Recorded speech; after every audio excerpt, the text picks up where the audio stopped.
What's up guys, my name is Blondyeddy, and today we're going to talk about how to get the Sturm exotic hand cannon and the Drang legendary sidearm pistol. So, first thing you're going to do is complete the main story. After you've completed the main story, then head to Nessus. Nessus, along with all the other planets, will be getting special exotic missions, but the Nessus one is the one we're focusing on today.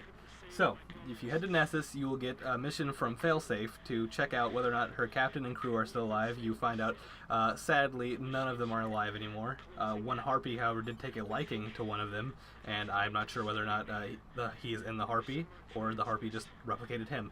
Either way, you know, it's sad. You complete all that, and you'll get the Drang.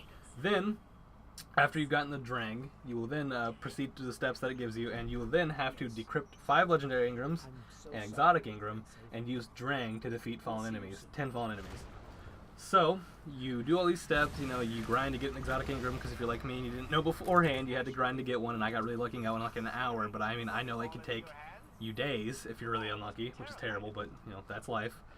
And once you've done all that, you then have to use the Drang to defeat powerful fallen enemies as well as regular fallen enemies without reloading. So, first thing I want to tell you is that without reloading means you have to kill 3. You kill 3 and then reload, because that's how it works for me. That's how it works on the Might of Multi-Tool thing. That's just how the multi-kill steps work for me. So, I recommend getting 3 kills and then reloading. Then, to do the powerful enemies, I recommend you stay on Nessus and work to get the ether mining one, where they go place to place trying to mine ether, and you have to stop the groups of them, because each of those 4 like special fallen that you have to kill will count towards that step. Now, once you've done that step, you then will get a new mission, and that mission is to do a strike you've already done like 8 times, unless you don't do strikes. Well, I did though, and it'll be on Nessus, and you can now take that mission and just go right into the strike. Well, I didn't read it said to need a fire team, so I went in there and spent the next 40 minutes of my life soloing it just to find out you need a fire team. If you don't have a fire team, it just won't even put the servitor in the mission. Like you can't even just do it by yourself and get the servitor. No, the servitor just won't appear if you don't have a full fire team in your group, like you're trying to do a Nightfall, right?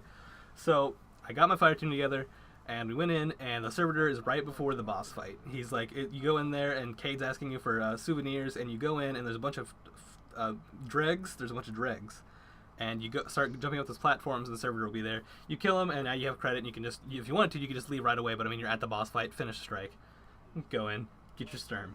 Now, as for my thoughts on the Sturm, I didn't say anything about the Might of Multi-Tool, because the Might of Multi-Tool feels very similar to the Destiny 1 one, but the Sturm is new. I think it's terrible. It's got really slow reload time. Even it being my highest light level weapon, feels like it's doing less than a 265 light level weapon, which I know isn't a huge difference, but still, you know, it doesn't do a lot of damage to me. And I guess the only time it's really good is when you're pairing it with the Drang, because the Drang reloads the Sturm, and the Sturm reloads whatever your secondary is. So you can just switch between them, but I don't feel like that you should have to do that. The weapon should just not have prohibitively slow reload times anyways, especially considering how little ammo it has. Anyways, that's all my thoughts on the weapon. It's alright, it's not great. Hope you guys enjoyed the video. If you did, make sure to like. If it helped you, make sure to leave a like. And if it didn't help you or you didn't like it, make sure to dislike and tell me on my videos. Blondyeddy out.